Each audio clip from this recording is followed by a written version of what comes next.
Here's a straightforward mechanics question, which could be something that you can get in your A-levels or IB, or even it could even be one of those warm-up questions that you might see in university if you're a first-year engineering student.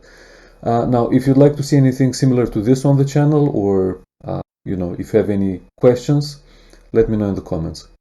So for this particular question, there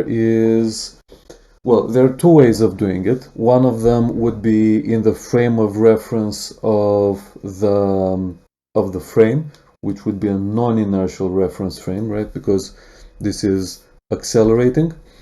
Or we could do it in the frame of reference of, we could do it from the frame of reference of a stationary observer.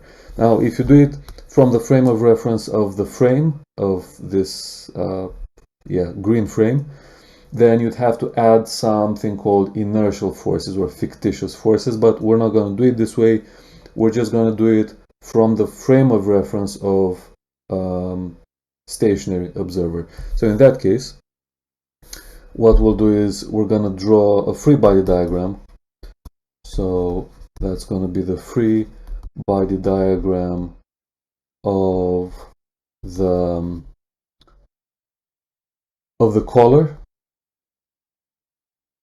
right? So there are no frictional forces, so we have this situation where the collar is separated from the frame, and instead of the frame I'm going to add whatever forces are acting on the collar. So the first thing we have is the weight, obviously, so the weight is acting straight down like this. There's no friction, and the other force would be the normal reaction force, which is acting sort of like this, perpendicular to the shaft. So it's going to act perpendicular to the shaft and to the collar, and it's going to be something like this. So that's my N, my normal reaction force, and that's it. So those are all the forces that are acting on the collar, right? So those are all the pushes and the pulls that the collar would experience. And we also know that the collar and the frame, they move together, so essentially they have exactly the same acceleration, which is given here like this. So we know the collar is accelerating to the right with this acceleration, and we have to determine what this acceleration is such that the collar and the frame move together. So what I would do at this point is I would leave the weight as it is, but we have this normal reaction force which is not acting in either a purely vertical or purely horizontal direction, so I would just decompose it. So I would look at its horizontal component and at the vertical component. So this is going to be my nx and this is going to be my ny, like this. And we also know there's an angle here which is 30 degrees, which this angle I'm just going to call theta. So this angle theta is going to be this one.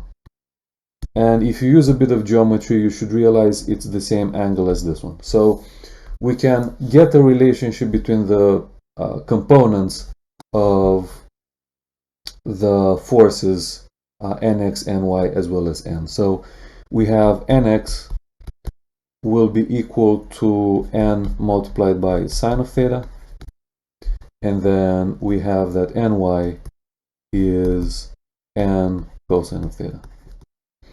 And we also know that this collar is not actually accelerating vertically, so we know that for this to be true, so there's no y component of acceleration, which means that the sum of forces in the y direction, so this is mass times the acceleration in the y direction, but the acceleration in the y direction is 0. So the forces, the vertical forces balance out. So we have that ny, which is acting upwards, minus mg is equal to 0. So ny is this.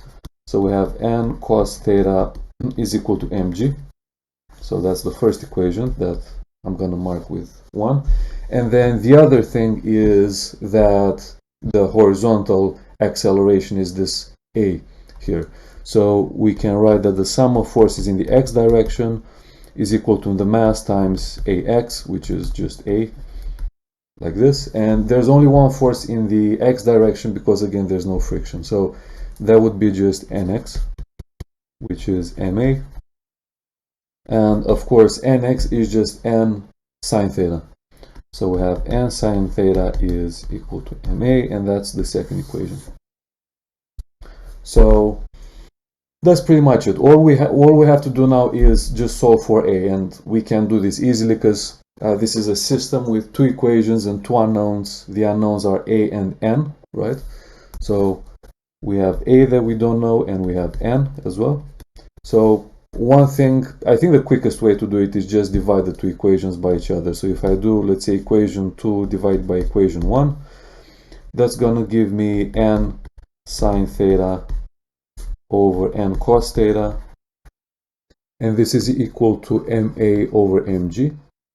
So what we can do now is we can cancel out the n's, which are unknown. We can cancel out the m, so the mass is not even relevant. And then we get that a over g is equal to sine theta over cosine theta, which is tan theta. And then we end up with the fact that the acceleration that the frame or the card needs to have is g tan theta. So that's pretty much it. So you can input a value for g, but I'll just leave it as g. And then we know theta is 30 degrees, so tan theta would be exactly root 3 over 3. So I'm just going to leave it in this form. So that's the acceleration that the frame needs to have for the cylinder or this collar thing to move with the frame as if both of them were one object. And that's the end of the question.